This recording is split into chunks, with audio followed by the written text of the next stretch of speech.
imagine a society where people can operate their mobile devices, laptop, browse the internet, and then function just normally, just by using their brains without touching anything. So today we are talking about a company that's creating a product to do exactly that. And that company is Neuralink.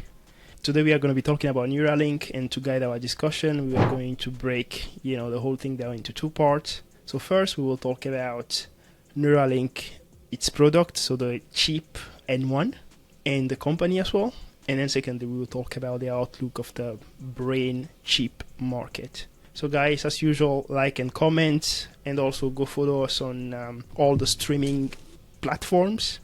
And also we have our Substack, so the link is in the description. You can go and subscribe to us. And there, let's dive into it.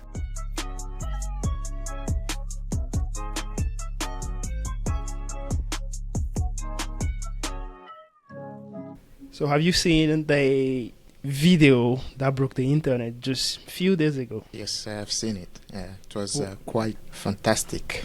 We are witness in this age. It makes me very hopeful for the world. For me, as usual, I would say this is very scary for me. These things is very exciting, to be honest, to help people and change people's life, but at the same time is a little bit scary. But I really enjoyed seeing the video and just talking about the product itself. So what we know so far is that this is called N1 chip. It is a brain chip, or as they call it, a brain computer interface. And this product has 1,000 of electrodes, so exactly 1,024.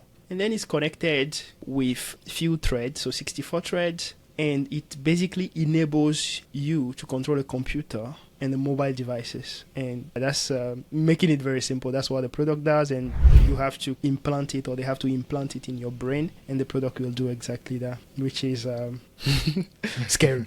It is scary, but it is also exciting, right? Because imagine, doing my research for this video, I've seen different applications where first, the video that went viral, where a person who was paraplegic, meaning that they lost function of all their limbs, basically. They couldn't move their hands, they couldn't move their feet, and they only move maybe their head and speak. And this person cannot do anything. But with this technology, this person is now able to at least interact with the outside world, maybe use a computer, play video games and stuff like that.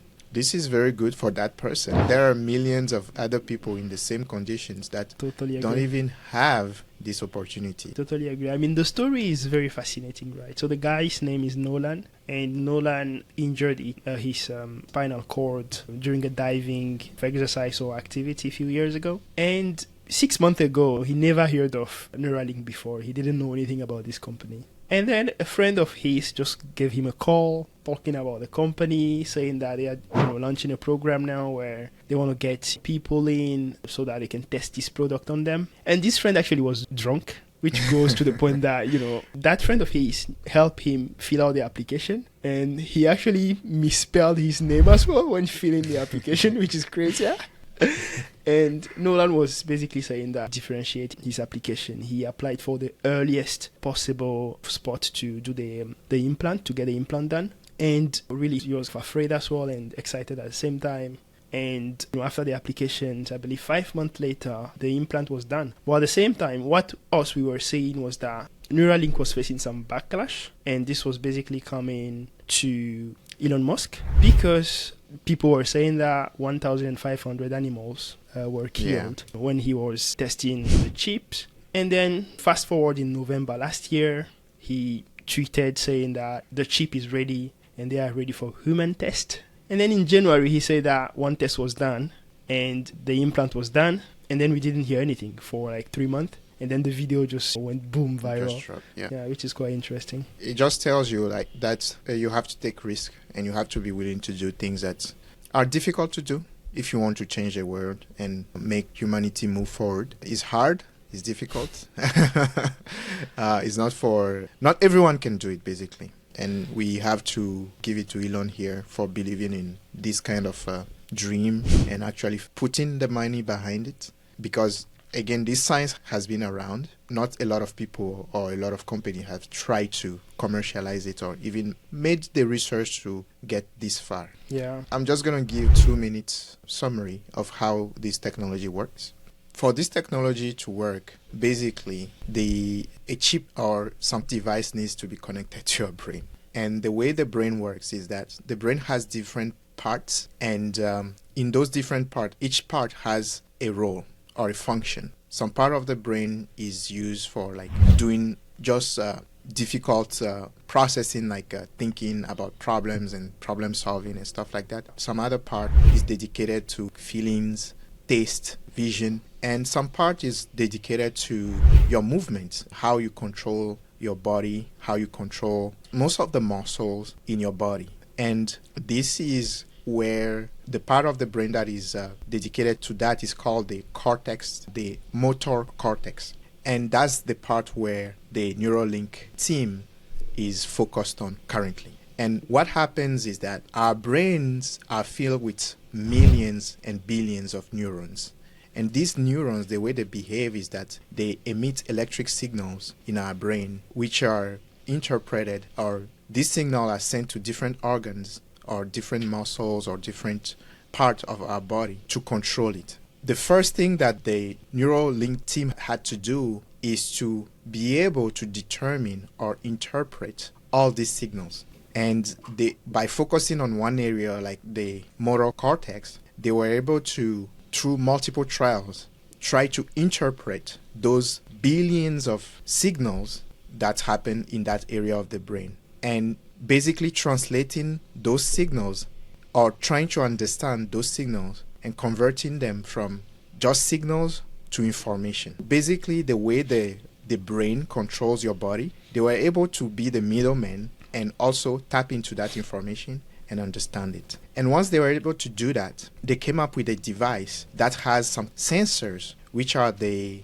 68 or 64 threads that are on this Neuralink device, and that will be implanted in your motor cortex area of your brain. So they basically have to drill a hole in that area of your head and implant these threads. Apparently, these threads are so thin that a normal human surgeon couldn't be able to do this surgical operation. Another fascinating thing that they did is that they created a machine or a robot to basically do this implant. And the name of the robot is called R1. And this machine is just like a sewing machine, which is using some computer vision to scan the brain, the area of the brain, look at the nerves and the neurons, and surgically place all these threads to the right location without damaging the human on which or the animal on which this is being done. Of course, animals die during this process so that humans don't have to die. Yep. It's unfortunate, but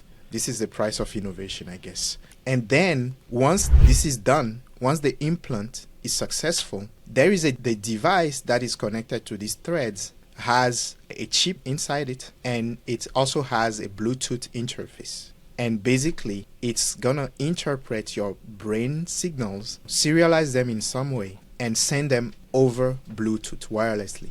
And there is a software on a computer which is connected to this device through Bluetooth, which will process these signals and interpret them into movement, and then turn that movement into an action on the computer. And that's how the person is able to look at a screen and move a mouse, for example, and click on certain things. To just make it very simple, the chip just processes brain signals, send them to the Neuralink application, which change that data stream into actions or intent. And that's it. That's what they do. And I think the key differentiator for this product here is the fact that this whole thing is done wirelessly using a Bluetooth interface, as you said. And this really is a game changer because some of the applications that are out there, because this is not talking about moving mouse with your brain waves. This is not the first time that it's been done. It's not an innovation. This was done first in 2004, I believe. The game changer or the things that is very innovative is the fact that it's done via wireless, because before you need to attach another device, basically putting a device on your head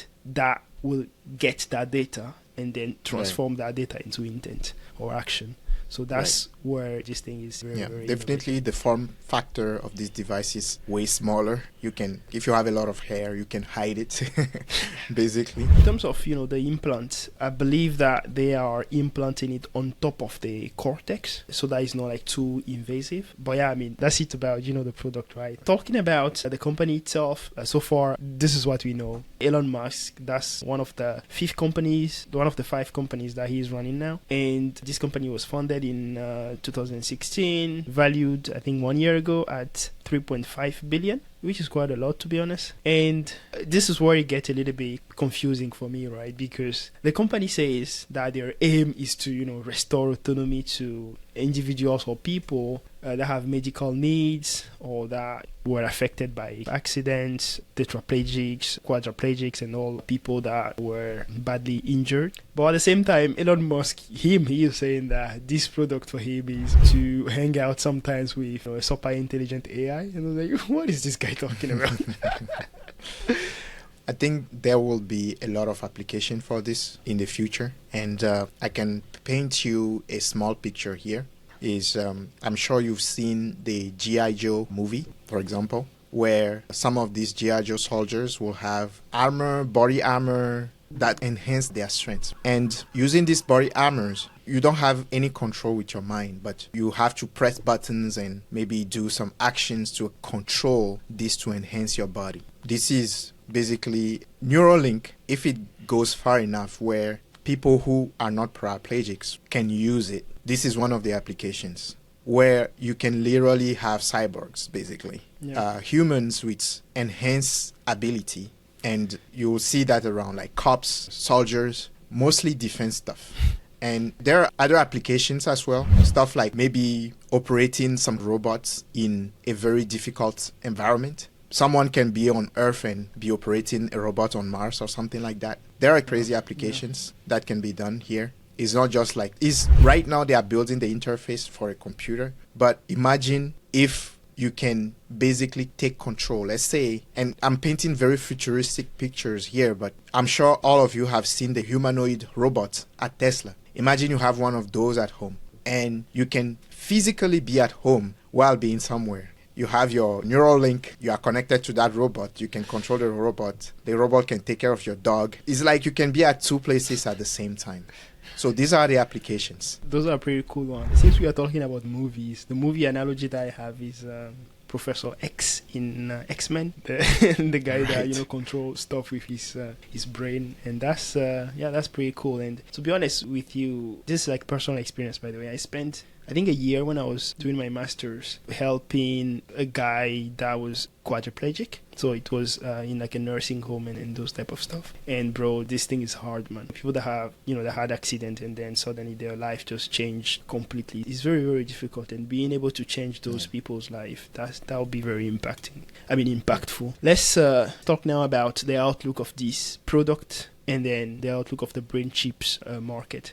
What I would say here, right, is that I did a project, I think that was 2 or 3 years ago, and we advised a surgical OEM company that makes X-ray and all those type of things. And from that project, I learned quite a bit of stuff about how these things work and how you can make a product successful. You need two main things. Your product shouldn't be invasive. That's the first thing, invasiveness. And the product should be like very seamless, and everything needs to go as if your implant is not there. That's the very important thing, and nobody's gonna put their body on the line to have a product that's they are gonna be feeling every morning or something like that. And the second thing is about the cost. Cost, because in most countries, beside the US maybe, health is a public matter. These kind of implants, right, at least in Europe, they are paid by either the state or a mix of the state and then an insurance. And companies typically don't make too much money out of these things. It's a little bit tricky. So that's where I'm seeing the future of the product, the N1, as it is now. The outlook is not looking great because first it is a little bit invasive. They said that their electrode and thread, I believe, is thinner than like a human hair. Yeah. But still, you need to have like thousands of those on some in your brain somewhere. But still, like, they literally have to drill a hole in your brain. That's invasive. It can't It get is. more invasive than that. It is. So that's the And the you first have to thing. charge the device as well. Exactly, the battery part as So well. the best case scenario will be, if it's gonna get invasive, you maybe have to like remove your hair. That's about it. And they put something on top of it, and it can read the neuron activities. But That's right tricky. now, the technology is still extremely early for us to do any kind of speculation on that. Yeah, exactly. So what I did, right, I was just playing with the numbers, right? And at the moment they are focusing on quadriplegics only, and that's the target market. And the cost of brain surgery in the US is up to like $150,000. So let's say, an average of 100,000 to do the implant, buy the product, and the whole cost. And I think in the US, according to the National Spinal Cord Injury Statistical Center, there are around 350,000 people that are quadriplegic in the US. That's like, the US population is like 5% of the world, right? So if you just run the numbers up, the potential market would be like 7 million. But out of those 7 million, it's not like everybody that will have the money to do that. Yeah. Basically, if you were to take, just half of those 7 million and then kind of apply that cost of 100K to it, the revenue of the company will be like 350 million, which is nothing. And this is why I mentioned some of the futuristic applications I mentioned earlier, because without some high-scale commercialization of this research and technology, basically the number will not make sense. But again, this is a very long-term game. With time, you will see a lot more applications. And I think Elon he doesn't do things just like that. He's Elon, man. Exactly. You have a self-driving cars. If you can control the car with your mind, that's another thing, right? Yeah. But we also have to look at the fact that basically this chip is reading your thoughts, kind of. And if it can read your thoughts and it's Bluetooth, that means that it can be hacked, especially if he's able to connect to a computer. It can be hacked. And nobody's talking about that yet. I know we are still early, but this is something that you also need to be concerned about. That's very dangerous, bro. That just takes it to another level. And, when they were talking about brain chip first, right? When I read like the first article about this whole thing, I was like, are they going to allow you guys, the software engineer, to create app on that as well, or what? It's possible. It's a platform, right? That's crazy. But the thing is that the fact that this thing is, if it can read, now the big question is, can it write? If it can read, that means that the signal is coming from the brain to the device. Can signal go from the device to the brain? That's writing.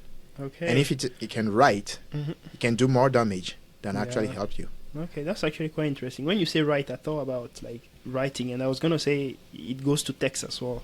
But yeah, that's pretty interesting. I think there are a lot of positive things around for this chip, but it's also very dangerous. Finding the ways to ensure that first it's not going to be hacked, cannot write, it would be, a key. And for the product itself to grow first, I think the invasiveness part has to be... It's true. I don't know exactly how all this is, but usually some of these surgeries, right, it's going to leave some scars. And given that it has like mechanical or electronic stuff, which basically are not organic materials, right? These sometimes can cause infections and stuff like that. I'm so sensitive, right? When you talk about those things, I cringe. Like, I feel... I understand, but we have to look at all the sides of this, right? Yeah. But still, it's a great invention. It is. I think it's going to change the world. And humanity should be clapping and supporting these scientists and Elon Musk himself. Yeah. Funny enough, right? There are other players in this market as well. That's correct. I mean, I've come across 3 of them. I've come across Synchron. And Synchron, they've actually implemented a chip. Basically, they've implemented a chip on top of the brain, but not inside. Theirs is like very on top. And that's what they are focusing on. And another one is called BlackRock Neurotech. And their older device has safely been implemented on people already. And that has been helping them to send email, operate like a robotic arm for a person that was in the military, for example, right? Those type of things, and lost his arm or whatever. And the third one is precision neuroscience, and them, they've implemented their chip in, I believe, 6 people already. So I think maybe since Elon Musk is the one, the founder of this company, that's why we are getting all these news. But other people have done this already. But what I would say there is that it was the same for electric cars, right? People were trying it already, but when he came in, he managed to figure it out and create a very great product. But yeah. I would say this is good for the whole industry. Anybody who is doing research or creating product in this industry, you should thank Elon Musk because he's making people aware of your existence, right? I've seen another product like this from researchers from University of California, San Francisco, so that's one, where they didn't target the motor cortex, but they target the speech area of the brain. And they basically have one successful implant on a woman who was in a similar accident and lost not only the function of her limbs, but also she lost the function of speech, so she couldn't talk at all. And basically they connected this chip or this device to that part of her brain, and basically they allowed her to speak through a computer. So she just think of the words, and they had a 3D model of a human face on the computer which was saying the words. Now think about this. You take this woman, you put it in something like 11 Labs or something like that, which is like an AI or an AI company. You can give her any voice, any kind of voice. She can have any kind of voice. And once again, some of these technologies become very good, it's not just moving your limbs or speaking. It could even be tasting, seeing, allowing people who have lost their sight to see. Anyway, let's wrap it up. I mean, on my side, I would say, as I said before, this is a great innovation, and the impact that it's going to have on people that have suffered very life-changing injuries and stuff is going to be very impactful, and I really, really like that. Looking forward to that. But at the same time, Elon and his team, they need to find a way to make the product less invasive and also manage to make it very safe in terms of being hacked and all the things around that. So yeah, that's it on my side. That is correct. And very soon, if this makes it to the point where it is a commercial product, you'll see there will be these enhanced limbs or enhanced humanoids vests that people can wear. People who are paraplegic, they couldn't walk. This system will hack into that system and they will be able to walk again and stuff like that. So definitely is a good for humanity, and hopefully we don't turn it into something bad for humanity. That's all I'll say. Thank you for listening. We hope you've enjoyed the content. Don't forget to smash the like button and subscribe. Me and my buddy, we making all of this money. Yeah, I know it's rude to be bragging. They never catching us lacking. Me and my buddy, we working hard for this money.